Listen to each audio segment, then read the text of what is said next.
Bapak Ibu, mari kita membaca Alkitab kita dari Ibrani pasal yang ke-11. Kita akan membaca bersama-sama ayat yang ke-24 sampai dengan ayat yang ke-26. Ibrani pasal yang ke-11 ayat 24 sampai 26. Karena iman, maka Musa setelah dewasa menolak disebut anak putri Firaun, karena ia lebih suka menderita sengsara dengan umat Allah daripada untuk sementara menikmati kesenangan dari dosa. Ia menganggap penghinaan karena Kristus sebagai kekayaan yang lebih besar daripada semua harta Mesir, sebab pandangannya ia arahkan kepada upah. Saudara, pagi ini kita merenungkan salah satu aspek tentang bagaimana kita mengikut Yesus dan menyangkal diri. Kita berbicara pagi ini tentang kisah atau contoh-contoh orang yang beriman ketika Tuhan lebih penting dari kenyamanan. Saudara, pada zaman Musa, karena pada pagi hari ini kita berbicara tentang Musa, jadi pada zamannya Musa memiliki segala sesuatu yang diimpikan mungkin oleh semua orang. Ia dibesarkan di istana Mesir, pusat kekuasaan dunia pada saat itu, ketika Mesir sedang dalam puncak-puncaknya. Ia memiliki status sebagai anak putri Firaun, sekalipun itu anak angkat. Dia memiliki pendidikan yang terbaik. Dia memiliki masa depan politik yang baik tentunya. Dan dia memiliki kehidupan yang sangat nyaman. Nah, tetapi ketika kita membaca di dalam Ibrani 11 ini, kita melihat bagaimana Musa mengambil sebuah keputusan yang sangat radikal. Apa keputusan itu? Menolak semuanya itu. Musa menolak semua itu. Musa memilih untuk tidak menikmati semua kenyamanan dunia itu. Perhatikan kata penting dalam ayat yang kita baca tadi. Ketika Musa dengan sadar menolak, jadi bukan terpaksa ya, bukan terpaksa meninggalkan, memang dia menolak. Iman bukan hanya percaya kepada Allah. Tadi Musa ini kita belajar. Iman itu bukan hanya percaya kepada Allah, tetapi juga berani menolak apa yang tidak sejalan dengan kehendak Allah. Jadi bukan hanya percaya kepada Allah, tetapi berani menolak apa saja yang tidak sejalan dengan kehendak Allah. Tentu Musa sadar betul bahwa kenyamanan istana hanyalah kenikmatan sementara. Musa bisa menikmati kekuasaan dan kemewahan. Tetapi itu berarti Musa menutup mata terhadap penderitaan umat Allah. Karena itu, saudara, Musa memilih jalan yang lebih sulit. Solidaritas dengan umat Tuhan yang tertindas. Daripada hidup mewah di istana, dia memilih untuk bersama-sama menderita bersama dengan umat Allah yang tertindas itu. Saudara, disinilah iman bekerja. Iman membuat seseorang mampu melihat melampaui kenyamanan.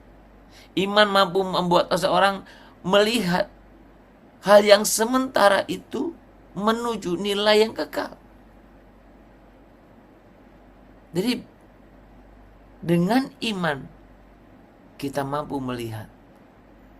Jadi bukan hanya terfokus pada kesenangan-kesenangan yang sementara.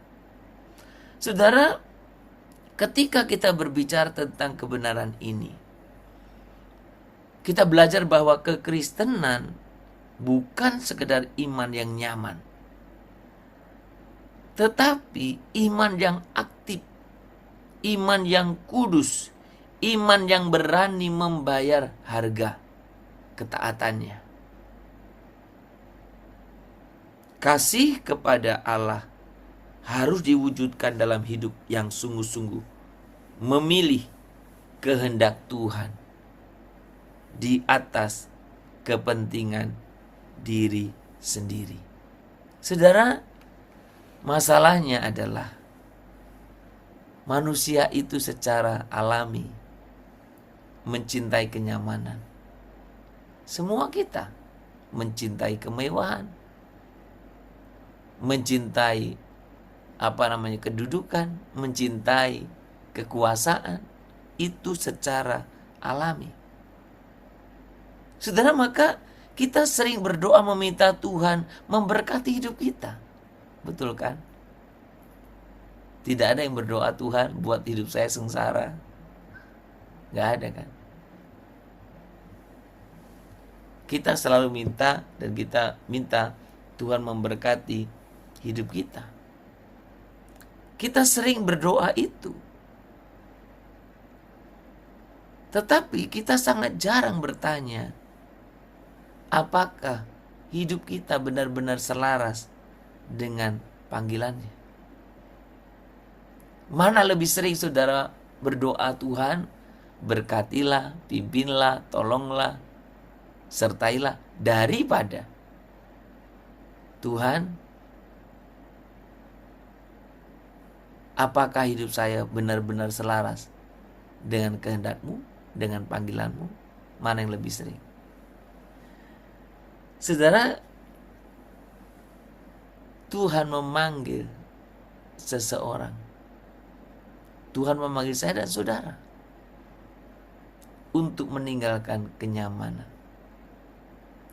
meninggalkan posisi yang tidak benar, meninggalkan relasi yang menjauhkan dari Tuhan, meninggalkan cara hidup yang penuh kompromi. Di titik itulah iman kita diuji. Ketika kita memilih untuk mengikuti kehendak Tuhan. Musa mengajarkan bahwa kesetiaan kepada Tuhan sering menuntut keberanian untuk kehilangan sesuatu. Sekali lagi saudara, kesetiaan kepada Tuhan sering menuntut keberanian untuk kehilangan sesuatu. Namun orang yang kehilangan kenyamanan demi Tuhan tidak sedang merugi. Ia sedang menukar yang sementara dengan yang kekal.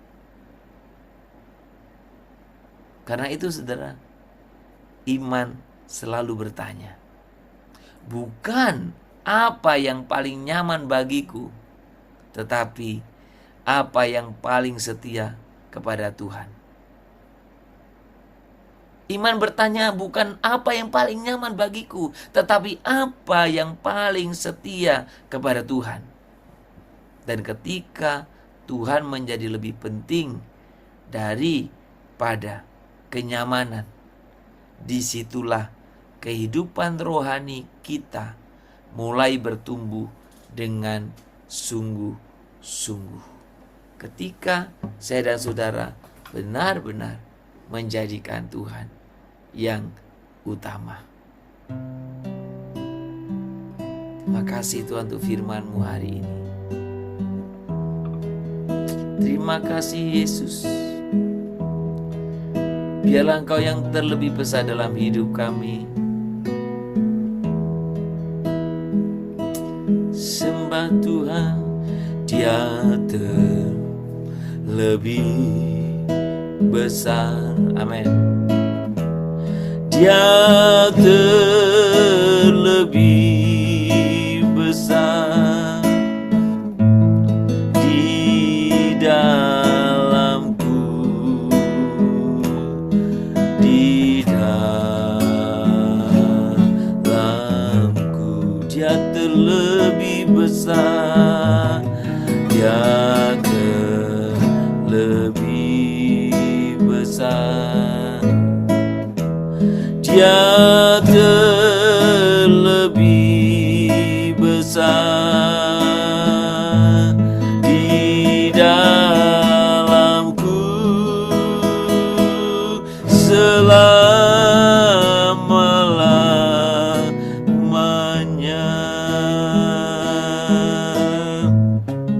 di dalamku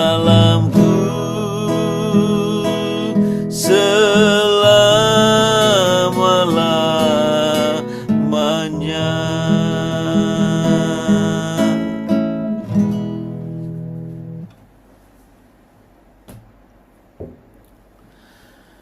Tuhan, seringkali kami tergoda untuk memilih jalan yang mudah dan nyaman. Kami menginginkan berkat-Mu, tetapi kadang kami takut membayar harga ketaatan. Ampuni ketika kami lebih mencintai kenyamanan daripada kehendak-Mu. Berikan kami iman seperti Musa, iman yang berani berkata kepada kesenangan sementara demi kesetiaan kepadamu. Iman yang berani berkata tidak kepada kenyamanan, kesenangan sementara demi kesetiaan kepadamu. Tuhan, tolong kami untuk menempatkan Engkau di atas status, di atas keamanan, dan di atas kenyamanan hidup kami. Biarlah hidup kami menjadi persembahan yang berkenan di hadapan-Mu.